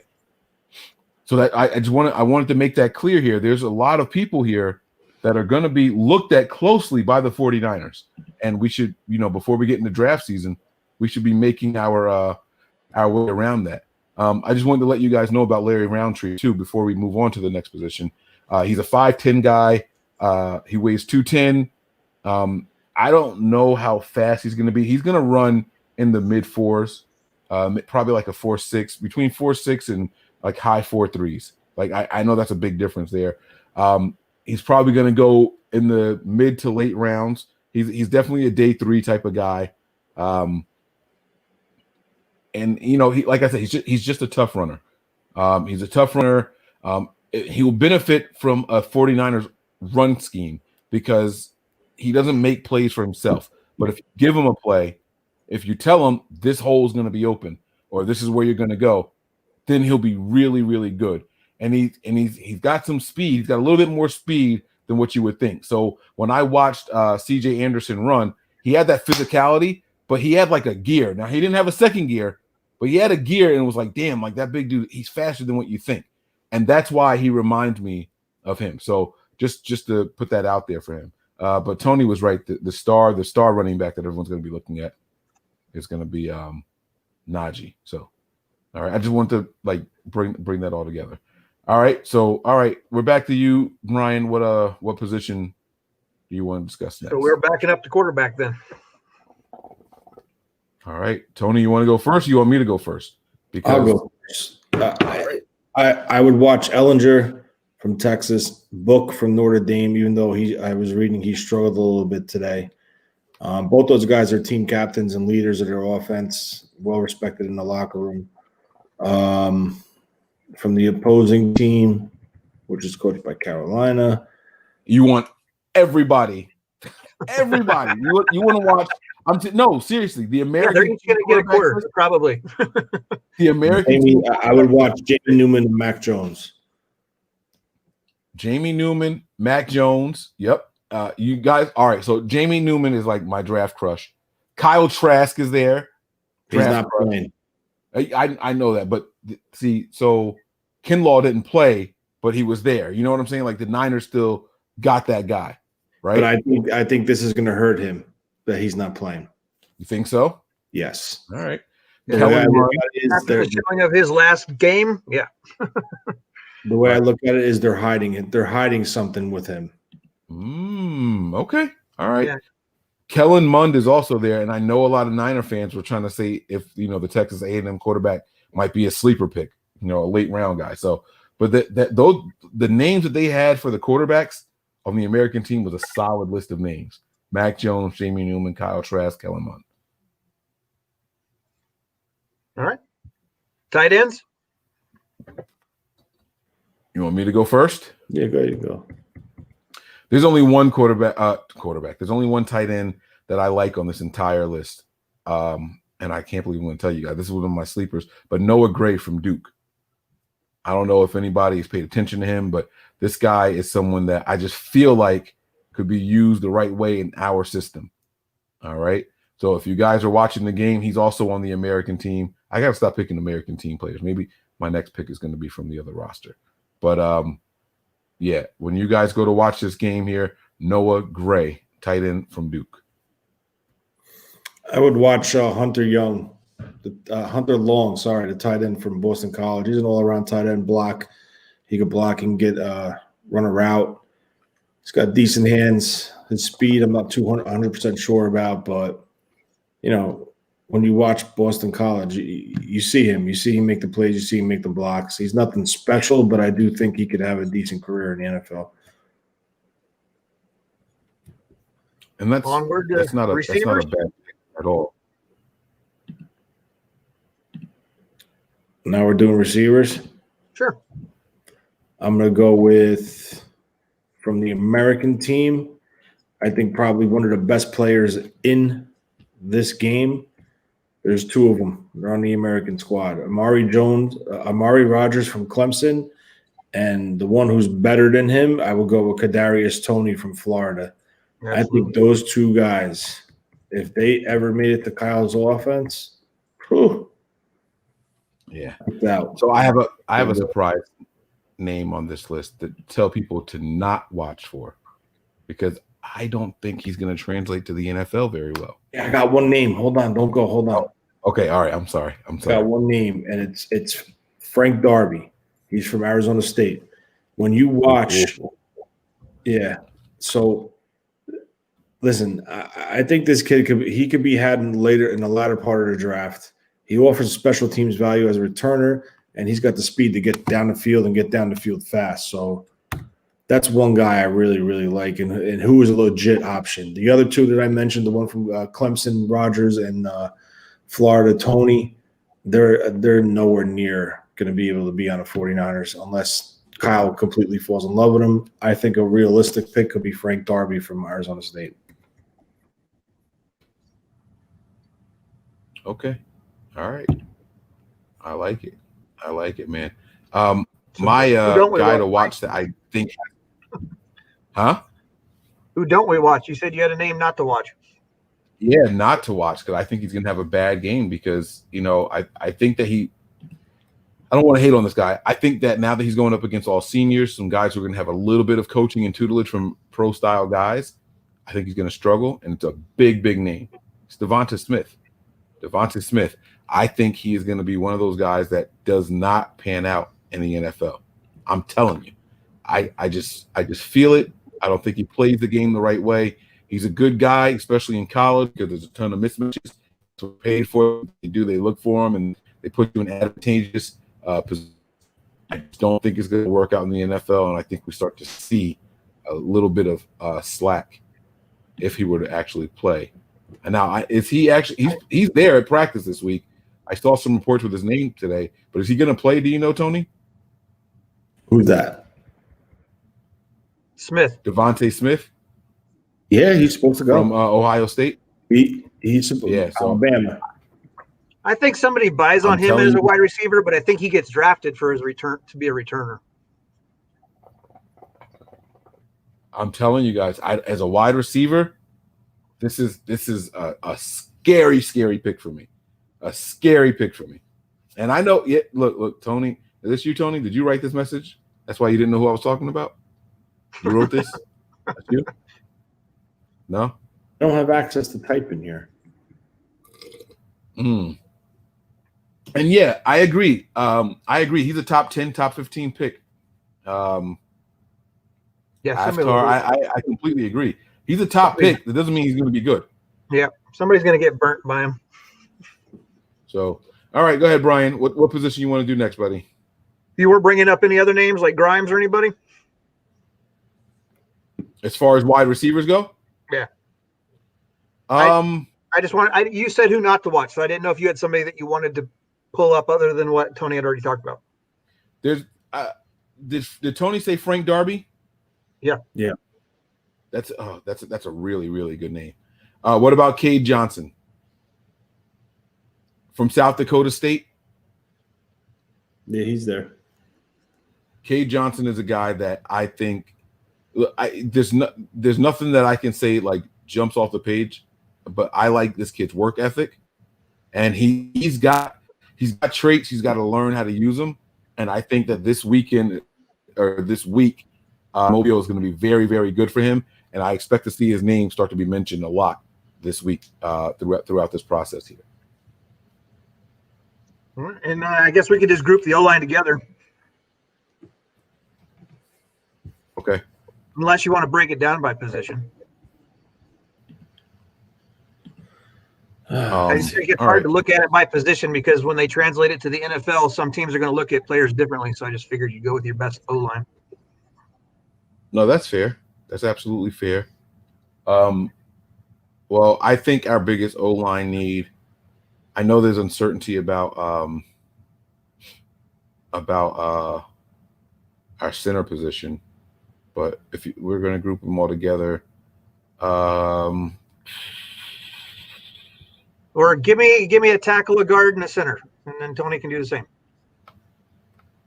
Oh, damn. All right. So let's start with Middle Tennessee as a guy. All right. Robert Jones. Is he still? Did he go? Do we know if Robert Jones went? Let me look up and make sure that he actually went. Hold on. All right. Middle Tennessee, Robert Jones. Let me just make sure that he played, or that he's at least there.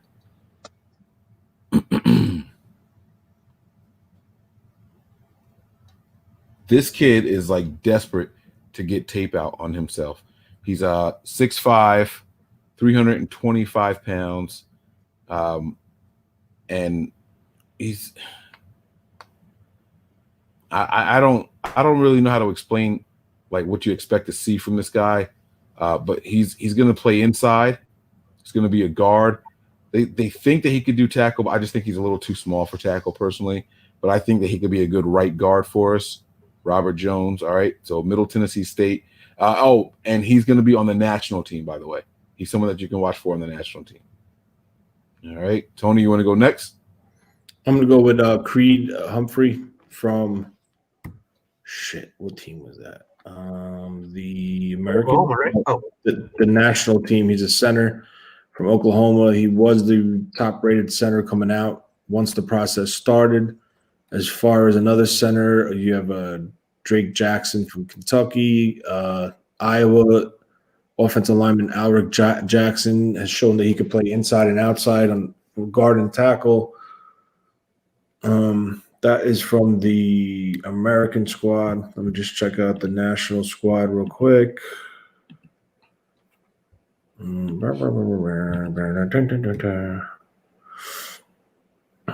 Hainsey, I'm not a fan of. Jameis Brown is too big.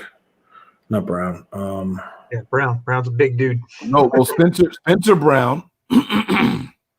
Alabama, what I'm talking about. Oh, okay. Yeah, I mean, that's pretty much it. I mean, I guess you could throw out the kid from North Dakota State, Dylan Randas, who didn't give up a sack all year. And that's protecting Trey Lance. He's a tackle, but he's a very light tackle. If he's 295 soaking wet, that's a lot. Yeah, that's pretty much it.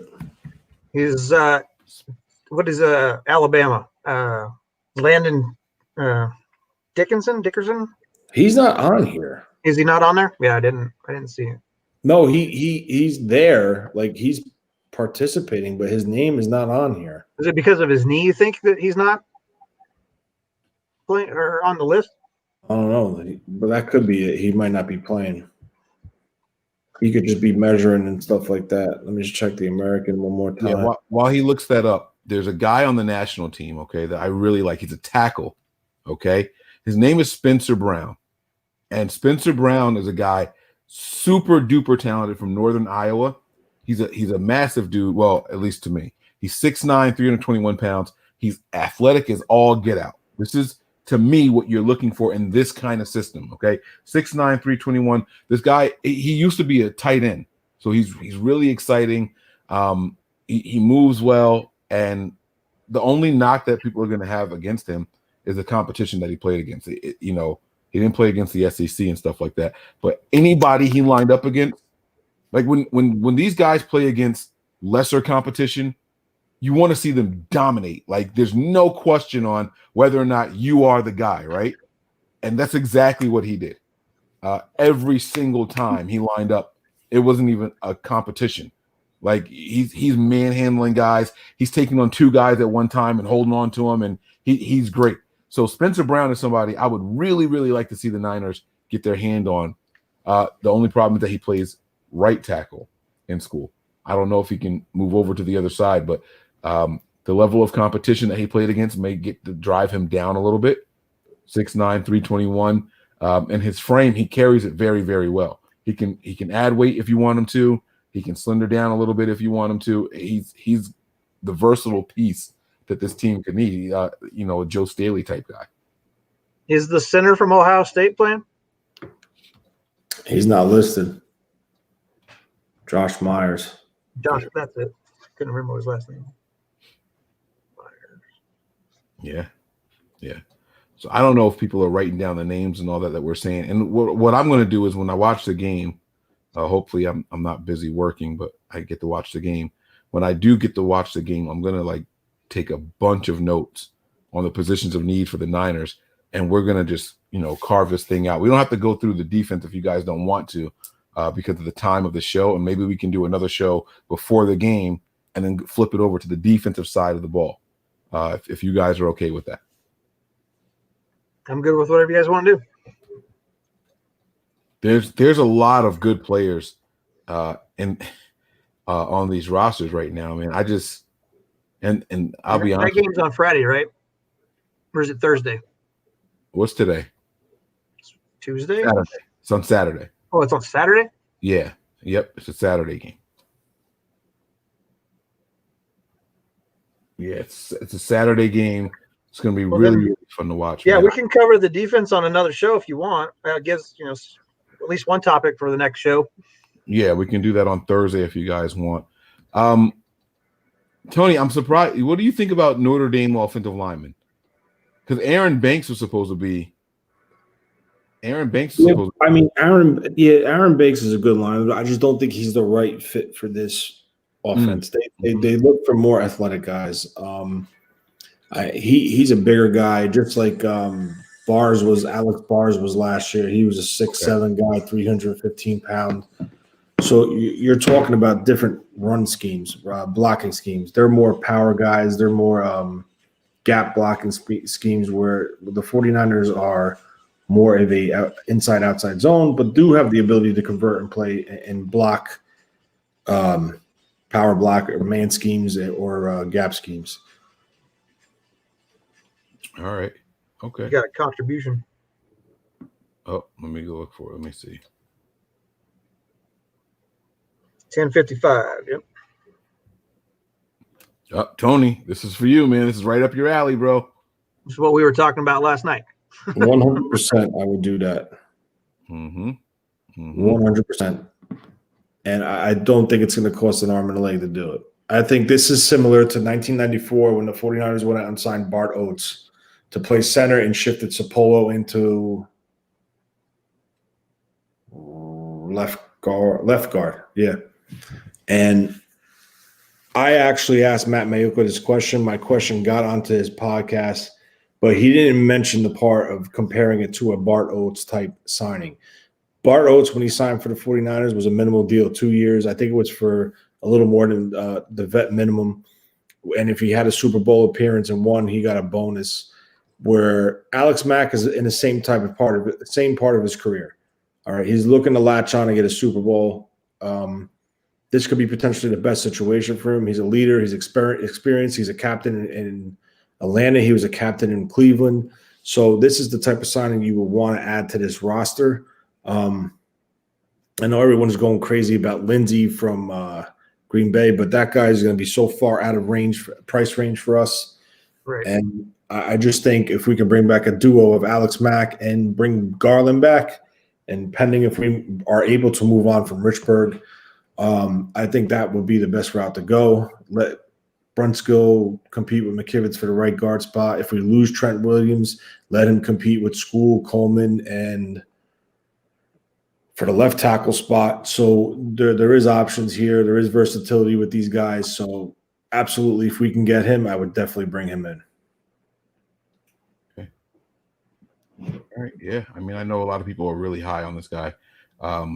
And what's not to like about Mac? You know, you got the experience, you got everything that you're looking for there. So, you know, I'm not opposed to it, and it would be a good fit. You know, it's something that it would take some stress off of the 49ers, something that we can plug and play and not have to worry about training and, you know, bringing these guys up to see, you know, who they are and what they do. You know, we don't have to worry about stuff like that if you were to bring him in here. So I like it. You know what I'm saying? Like, I like it a lot. There's another tackle that I wanted us to talk about on here because he's coming from arguably the best offensive line in college. Now, they get a lot of hype. Anybody want to guess what team I'm talking about, Tony? Alabama, Leatherwood. Notre Dame, the tackle that's at the Senior Bowl. Did he go? I know he had an ankle injury, but Hainsley. He's there. He is there? Mm-hmm. Man, this dude, Tony, man, he plays left tackle. I don't know if Trent Williams is coming back. I don't know. But he's got that aggressiveness, that nastiness. And so So did McGlinchey. Oh, I see what you – okay. I see. All right. I see what you do. I'm going to shut up. It's cool. I'm over it. Just like that, I'm off it. Okay. All right. No more Robert. I'm the type of person when I get a taste of, about a program when producing people, I get a taste and I can't lose it. Okay. Okay. You had Ronnie Staley come out the year before. Phenomenal tackle, left tackle for the Baltimore Ravens. Excellent. Plays well. Got a little banged up this year. But the issue is you put all your peas in that bag saying, okay, well, they were able to produce a left tackle of that, you know, caliber. Then you go out and draft McGlinchey, who off the bat had a knock against him on the left side as a pass blocker, lunging, not setting his feet, shoulder width apart, you know, reaching. And those are bad traits, and they're very hard to correct. So once you've seen them take a left tackle and then convert him to the right side, in my opinion, that raises a red flag. Even though if we had Joe Staley there, I understand that. But the plan was originally to play him on the right side, and when Staley left, move him to the left. Obviously, that didn't work out because we traded for Trent Williams. So I'm very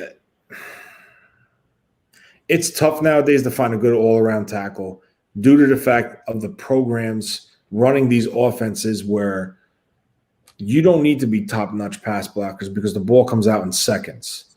They're not long developing routes. There's a lot of tunnel screens, bubble screens. And when they do take their deep shots, defenses are like, on their heels so you can get it off. They're not pinning their ears back and coming after the quarterback. So I'm very, I don't know. I'm just very, very, very weary about offensive linemen from Notre Dame. And I'll tell you what, they got a guy coming out, a guard.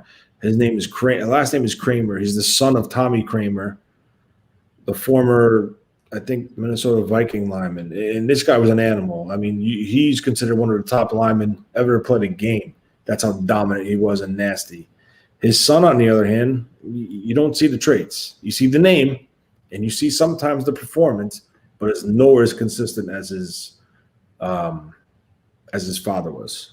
So, it's like I said before, it's hard to pick out offensive linemen today due to these offenses in college. So it's pretty much a crapshoot, just like everything else in the draft is. Okay. All right. I respect that, man. I'm not going to argue with you about anyone's opinion. And that's the thing, we got to remember that we're talking about each other's opinions. We're not saying facts. We have no idea. Every year there's someone in the 7th round that looks like they should have been drafted in the first. There's first-round guys that look like they should have been UDFA. So we have no idea. None of us know. But that's a good thing, and that's what makes draft season so much fun. But I will tell you this: one guy I would strongly consider over any of them guys is Christensen from BYU. Okay. Why? And because it's the simple fact of when you go watch Wilson, the quarterback, he's got all day to throw. There's never pressure coming from the edge, especially the left side. So, you're watching him, then all of a sudden you look to the left side. Now you're looking at the left tackle. Now you're looking at the left guard. And believe it or not, BYU offensive line played pretty damn well. So by watching Wilson, the quarterback, my eye caught Christensen. PFF ranked him the top. I think he might have been the top pass blocking offensive lineman or all-around lineman in collegiate football last year. Either number 1 or number 2, one or the other. But he's up there. He scores pretty high. And like I said, I just caught him from watching the quarterback play. He's not better than Robert Ainsley. Huh? Nothing. I didn't say anything. It's cool. Oh, you love Notre Dame, guys. I don't like trying to box everybody in because Mike McGlinchey didn't, I don't know, man. It just feels weird. Mike McGlinchey changed his whole body frame. Like, it's weird, right? Like I feel like we can't knock everybody from Notre Dame because he did that. There was another offensive lineman from Notre Dame that's killing it right now with the Colts. What's his name? Quentin Nelson. Come on.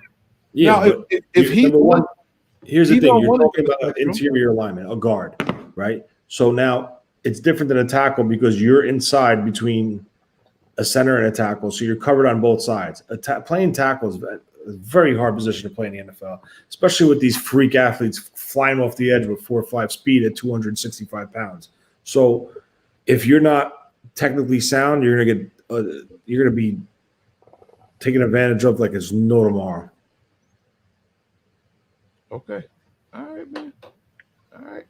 I'm just saying they can produce good offensive linemen at the pro level. Now, someone fell in love with McGlinchey. Not pointing fingers here, John Lynch, but shit happens, John Lynch. It's just what can we do?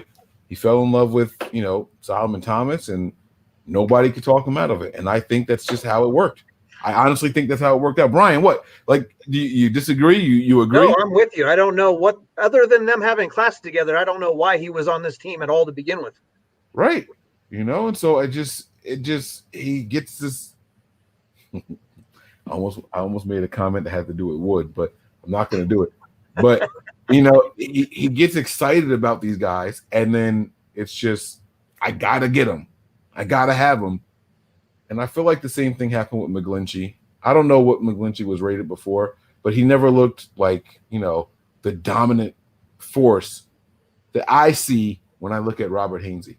But like I said, the most dominant guy I saw wasn't really going up against top line competition. So I won't dwell on it. You know what I mean? I won't dwell on it at all. But it will be interesting to see how these guys play out. And get your notepad. Well, I won't speak for it. I won't tell anyone else what to do, but I will definitely have my notepad ready or my phone out and just taking notes on all of these guys, because I think that we can really, really benefit if we can get one or two of these guys.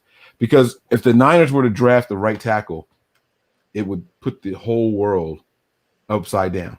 Oh shit, they're gonna move on from McGlinchey, or are they gonna move McGlinchey back to the left side? It gives us 3 shows of topics worth to discuss just off of that one move. You know what I mean? So I do want to see what happens here.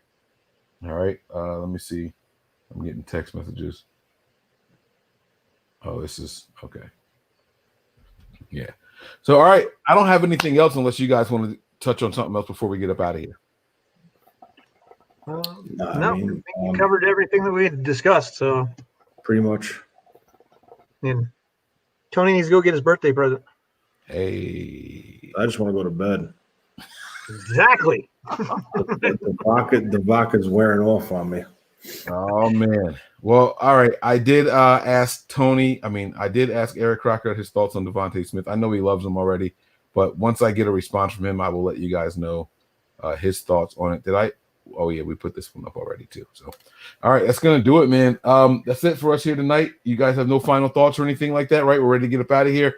Thank you all for watching, and thank you all for hitting the like button. I heard that we got over 100 likes on the video before it even ended. So that's what's up, man. Shout out to you all out there for sticking with us as long as you have. I know the show started with a lot of energy, even though I thought it was going to be a little relaxed because of Genuine, right? And then, we got to the Senior Bowl stuff. It's hard to let me speak for myself really quick. I think it's hard to get excited about any prospect because the chances of getting that one guy that you're excited about is so slim. It's so slim. Doesn't mean this guy isn't good. Doesn't mean this guy won't get drafted. But to me, it's hard to get excited about a guy for 2 or 3 months, and then he goes to another team, and you're like, yeah, whatever. Then you end up like me. I get so invested. I'm still sitting around and saying, hey, Corey Davis, you should really, really come to the 49ers. And I don't even know if the Niners are interested in a guy like that. You know what I'm saying? But like that was my favorite wide receiver coming out that draft. And I just feel like, I'm putting in so much effort for this guy. But draft season is a thing. It is a big deal. And we are going to start breaking all of that down for you guys. So thank you all for watching and rocking out with us. We are going to make sure that we bring you guys the defensive side of the Senior Bowl and go through it all just the same exact way that we did tonight. Give you guys some of our favorite players from each one of those position groups. And that's going to do it, man. Tony, again, on behalf of Nothing But Niners and all the people in the chat, happy birthday to you. I hope you enjoyed it today, man.